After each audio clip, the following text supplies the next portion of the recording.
We got 10 craziest military training exercises. Yep. About to see. And maybe this will motivate us to really hit the gym like we need to. Should motivate us, right? Hit that like button, that subscribe button. Let's get in the video. Joining the military is not for the faint of heart. In order to turn the average citizen into a highly trained soldier, militaries around the world put them through a series of extreme tests to prove their abilities.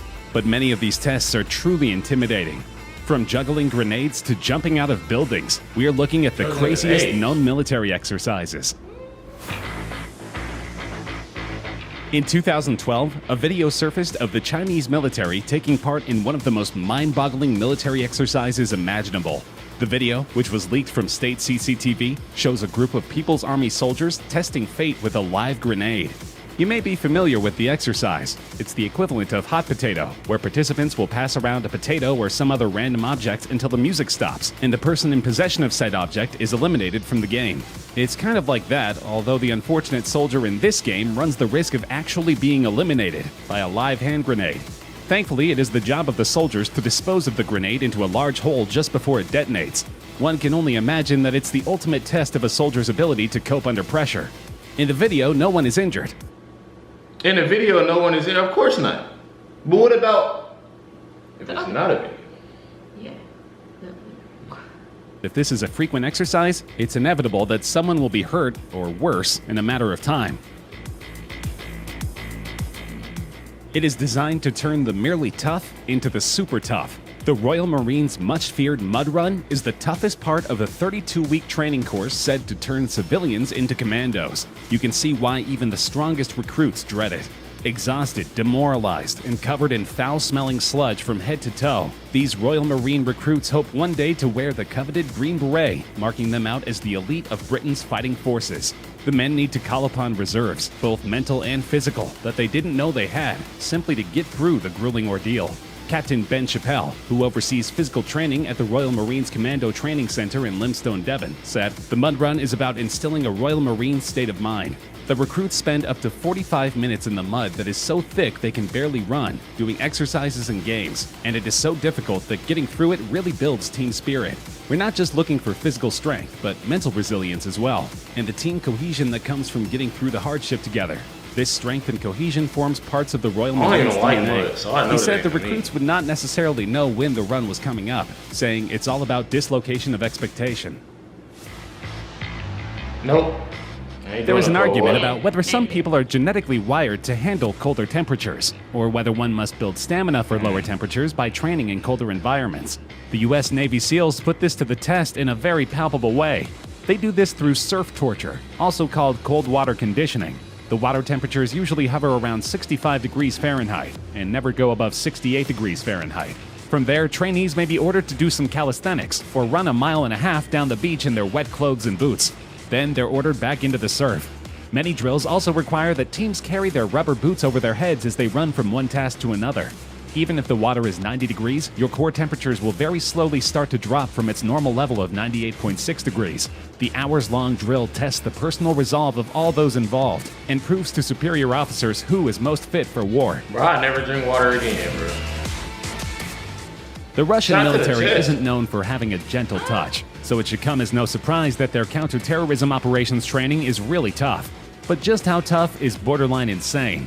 Russia's Federal Security Service, called the FSB, and successor to the KGB, shoots their agents center mass to give them confidence in a terrorist-controlled situation where bullets might be flying by their heads. The trainees, wearing body armor, absorb a few rounds before firing shots back at the target. In a video, the man in front of the target is Andre, an FSB operator, who doesn't flinch as 3 rounds zing by his head. They are forced to stand motionless, and then they wait for someone to casually walk past them, but then suddenly draw a pistol and shoot them repeatedly in the chest. After taking these hits, they are to return fire. I'm not trusting nobody that much, bro, to just shoot. I'm not doing it, bro. That's like, what? Russians, bro, y'all, then suddenly draw a pistol breed, and shoot bro. them repeatedly in the chest. After taking these hits, they are to return fire, and they have to aim just inches away from the attacker's unprotected face. In a second drill, the trainee is given multiple cardboard targets to shoot, but while he does so, he is pushed and shoved by trainers, who yell in his ear, while guns fire immediately adjacent to his ears. These are all supposed to simulate Hell distractions on no. the battlefield and enhance the trainees' focus in stressful situations. Cobra Gold is one of the Bro, he likes snakes, bro. We don't like snakes that much to where you Yeah, might be doing all this of is that. a little much. Indo-Pacific's largest multinational exercises. It's also the one where U.S. troops drink Cobra blood. The exercise includes events such as an amphibious assault demonstration, landmine destruction, and a combined arms live-fire exercise. But probably the most photographed event is the jungle survival training, during which Thai instructors share with the Americans their knowledge of life-sustaining jungle sources of food and water, plants, insects, and, of course, cobra blood. For instance, some plants can be a good source of water, and there are a lot of different fruits available for consumption. But when those options aren't available, Marines can also eat geckos, gibbons, and even scorpions. Then, of course, there is one of the most iconic aspects of the Cobra Gold jungle survival training, drinking cobra blood. Royal Thai Marine instructors showed the troops how drinking the blood from a cobra can help them stay alive if there is no drinkable water, and can also provide essential nutrition. The pictures show the Marines with their heads tilted back and sticking out their tongues as the instructor drips the blood down their throats. It's not for the squeamish, and even some hardened Marines appear to have their eyes tightly shut as they get their... Bro, y'all really got... Never mind, I ain't about to say that. Thank y'all for your service. And even some hardened Marines appear to have their eyes tightly shut as they get their taste of the cobra blood. In contrast, others seemed keen to have a drink of the blood of the deadly serpent. According to Marines who have taken part in exercises in the past, the cobra blood tastes fishy. Belarus is not known for its human rights or its progressive politics. Many people consider it to be the last remaining dictatorship in Europe. And of course, to keep the dictatorship in power, the government needs an extremely fearsome military. In addition to training for chemical warfare with gas masks and protective equipment, the Belarusian special forces are required to undergo an obstacle course that is covered in flames. Nicknamed the Fire Walk, this exercise requires the soldiers to complete a 10K run with occasional bits of fire interspersed across the course. Sometimes they will need to walk through the fire, and other times they need to scale walls covered in flames. The special forces are undoubtedly an imposing unit. Belarus's ruling party has been accused of using its special forces to assassinate opposition leaders. Taiwan's Marine Corps' road to heaven is the That better not be no hot rocks, bro. It just better be, even if it was rocks, like there's rocks on your body. final stage of a grueling 10-week amphibious training program. Hey, you ever seen a wealthy person or a wealthy family or a jet owner? Like, I got a jet, I'm sorry, you know? In order to become frogmen, candidates must crawl 164 feet over jagged, porous coral rocks in a pair of shorts. The road to heaven starts with a hard fall from standing to planking position. The fall looks to be tough on the elbows, but immediately after, the recruits begin to crawl through the sharp rocks on the points of their knees and elbows. In some ways, the training simulates a landing on a rocky beach, but it appears to function mainly as a test in which the trainees must will themselves to conquer pain. The path has 10 stopping points, and at each one, the recruits must stop and perform an exercise. As they make their way, instructors pour salt water on them to exacerbate the pain of their own. Bro, I swear to God, bro. How is this? I'm good. You know what I'm saying? I'm about to get on every type of medical problem that I got, bro. You know what I'm saying? I'm not, bro, like, y'all not seeing this, bro. They own rocks, bro. They getting cuts, bro. If I'm not mistaken, salt water, that shit's gonna burn. I think it's a mind thing. Like, you just gotta. It's definitely a mind thing. Open wounds. Friends and family of the trainees are encouraged to attend in order to make the soldiers more self-conscious. At the end of the long, rough road, out they here, finally... go baby, go. Shut up. You're not out here. You know what I mean? Shut up. Just watch. I brought you here to watch. Shut up. You know what I mean?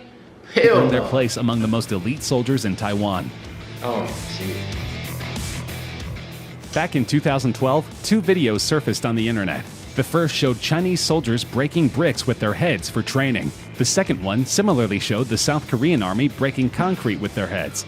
Many believe this is merely to show the strength of the People's Liberation Army. Military just got people doing dumb shit. I'm sorry. I mean, I love all. I thank y'all for your service, but this shit is getting crazy. But this Breaking concrete with your head? look, I'm over here rubbing my head. I'm thinking you going in there, you feel me, you have your shooting training, you got this training, you got that training. Niggas out here really, you know what I'm saying? block, and we ain't talking about a single thing of concrete, bro. It's like stacks. Many believe this is merely to show the strength of the People's Liberation Army. If combat were simply a matter of showmanship, then the PLA would be near invincible. But military officials are acknowledging that such displays have few practical applications and are reconsidering the amount of time that troops spend on such training. The shift is a small but symbolically important part of China's broader effort to modernize its military. Going to war isn't a performance, Zhang Aijun, commander of a special operations brigade in Beijing, told PLA Daily, the official newspaper of the Chinese military. Troops training must stick close to the realities of combat and pay special attention to the urgent need to strengthen fighting skills. This is why the Chinese army discontinued the practice in 2014. Martial arts performances are a trademark, PLA Daily said of the brigade, which it did not identify in detail. For many years, they relied on these skills to display their abilities and win much praise. However, do these stunts have a practical use on the battlefield? Both US and South Korean soldiers took part in an impressive cold weather training drill in 2017. More than 400 soldiers took part in the drill, 200 South Koreans and 220 US troops normally stationed on the Japanese island of Okinawa. The exercise has been held since 2013 to train the military to be able to fight at temperatures as low as -4 Fahrenheit. Man, we don't even like going out with no clothes, like just having a whole bunch of clothes on in this cold ass weather here in Indiana. I can about imagine, bro. It's snowing outside, bro. And they out there really like. There's no way. They really out there, like in this cold. Choreographed and tactical, the troops perform for a horde of media, which at times seem to outnumber the North Carolina-based Marines and their Korean counterparts during this annual photo op. An environment like this is unforgiving, said Captain Thomas Rigby, 33, of Company A, 1st Battalion, 8th Marines. The company commander from Red Bank, New Jersey, said his Marines used the harsh locale to focus on cold weather squad tactics and decision-making skills. Rigby said historic fights like the Korean War's Battle of Chosin Reservoir, in which Marines fought off and escaped a massive Chinese assault in 1950, have cemented the service's can-do, go-anywhere attitude. We're a jack of all trades, he said. We fancy ourselves to be able to fight in any climate and place. The idea is to acclimate soldiers to any intense conditions they may find themselves in. Service in the Israeli army is compulsory for all young Israeli citizens in good health, so recruits should hope that they are not forced into a controversial program in which they are forced to jump from the tops of skyscrapers and rappel down the buildings. The idea is to prepare the soldiers for the impact of a bomb on a building so that they can get citizens out of the flaming structure safely. It is also a preparation for terrorist situations where they need to enter a building covertly. Certainly, the drills have many applications, but hopefully the soldiers don't suffer from vertigo or fear of heights. These new recruits will be prepared to defend the Tel Aviv skyline. Like I said in the video, bro, thank y'all for y'all service for all this shit. Cause I was saying this shit was, y'all go through some shit. Y'all go through some shit. That ain't even nothing to play with, bro. Thank y'all shit. Yeah, there's no way. That shit a little bit wicked if you ask me. Definitely wicked. Because no way. I don't know. That's a little bit much. It's a little much. Hit that like button though. Hit that subscribe button, man. Like I said, thank y'all for y'all service. Appreciate y'all for watching this. I know a lot of military people probably gonna watch. That's different. I mean, that's real different. Hit that like button. Hit that subscribe button, man. Get y'all.